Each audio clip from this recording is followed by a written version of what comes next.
Qu'est-ce que la loi de Pareto? La loi de Pareto est aussi connue comme la règle des 80-20.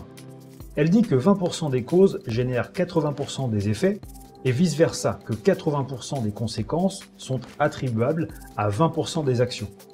Autrement dit, dans l'atteinte d'un objectif, seulement 20% des efforts ont un fort impact contre les 80% restants. C'est pourquoi on peut entendre dire que 80% du chiffre d'affaires repose sur 20% des ventes, que 80% de la rentabilité tient à 20% des actions mises en place, ou encore que 20% des clients formulent 80% des plaintes. À quoi sert la loi de Pareto? La loi de Pareto a pour but de permettre d'atteindre le plus grand succès avec le moins d'actions possible. C'est pourquoi c'est devenu un outil essentiel pour les chefs d'entreprise notamment. Cette règle leur permet de mieux analyser et rationaliser leurs ressources et de prendre des décisions stratégiques éclairées pour favoriser l'efficacité. La loi de Pareto s'applique à toutes les échelles, aussi bien en marketing qu'en gestion de projet ou qu'en ressources humaines par exemple. Comment faire le diagramme de la loi de Pareto?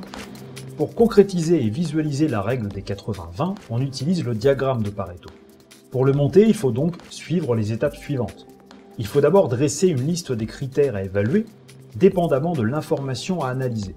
On quantifie ensuite chaque critère. Par exemple, si chaque critère correspond à une activité de recrutement, on attribue un chiffre qui correspond au nombre de candidats récoltés. À l'étape suivante, on ajoute des pourcentages pour chaque valeur, puis des pourcentages cumulés. C'est-à-dire qu'on additionne à chaque pourcentage celui de la ligne précédente. Finalement, on peut maintenant générer le diagramme de Pareto. Pour le lire, il faut tracer une ligne allant des 80% à la ligne du pourcentage cumulé. À gauche de la ligne se trouvent les 20% sur lesquels il faut porter toute son attention et à droite les 80% restants.